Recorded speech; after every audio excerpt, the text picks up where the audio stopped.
Dilarang ajak anaknya jalan-jalan, menantu di Bengkulu tikam mertuanya.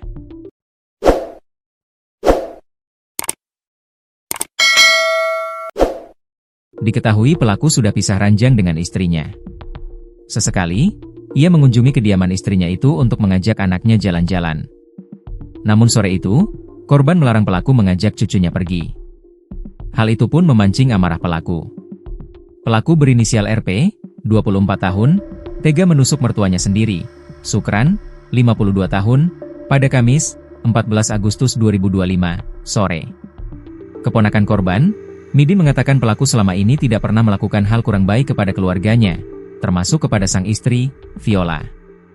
Saat pisah ranjang dengan sang istri, penyebabnya dikatakan karena masalah internal, dan tidak sampai ke kekerasan rumah dalam tangga, KDRT. Jadi, selama ini hubungan dengan keluarga baik-baik saja, kata Midin kepada tribunbengkulu.com, Jumat, 15 Agustus 2025, pukul 11.45 WIB siang. Karena hubungan yang dikatakan masih baik ini, pihak keluarga tidak menyangka, jika pelaku sampai tega melakukan penusukan ini. Baju mamang, paman. Kami ini masih kami simpan, masih ada darahnya, ujar dia. Seperti diberitakan sebelumnya, seorang mertua di Bumisari, Hujan Mas, Kepahyang, Sukran, 52 tahun, ditusuk oleh menantunya sendiri, RP, 24 tahun, Kamis, 14 Agustus 2025, sore. Keponakan korban, Midin mengatakan peristiwa ini berawal saat pelaku datang ke rumah korban, untuk mengajak sang anak jalan-jalan. Menurut Midin, antara pelaku dan istrinya sudah pisah ranjang selama 4 bulan terakhir. Dan dia memang biasa datang untuk membawa anaknya pergi jalan-jalan, kata Midin kepada tribunbengkulu.com, Jumat, 15 Agustus 2025, pukul 11.42 WIB siang. Sore kemarin, saat kejadian, pelaku kembali datang dengan sepeda motor, ingin kembali mengajak anaknya jalan-jalan. Namun, karena kondisi hujan, korban Sukran melarang, takut terjadi apa-apa di jalan.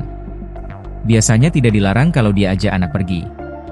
Tapi kemarin itu hujan, jadi dilarang. Tapi terjadi cekcok antara mereka berdua, ujar Midin.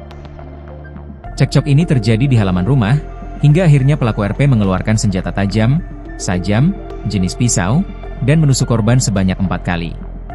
Sang istri, Viola, yang sempat melerai, juga terkena sabetan pisau ini, dan gores di tangan bagian kanan. Pelaku ini memang selalu membawa pisau, katanya sejak bujangan, kata dia. Usai menusuk korban, pelaku kemudian melarikan diri, berjalan kaki meninggalkan sepeda motornya, dan tanpa alas kaki. Pelaku sempat meminta tolong ke warga lain untuk mengantarkannya ke kediamannya di Kelurahan Batu Dewa, Curup Utara. Tapi tidak ditolong warga, karena kondisi pelaku yang acak-acakan. Sampai akhirnya pelaku ditangkap polisi, ungkap Midin.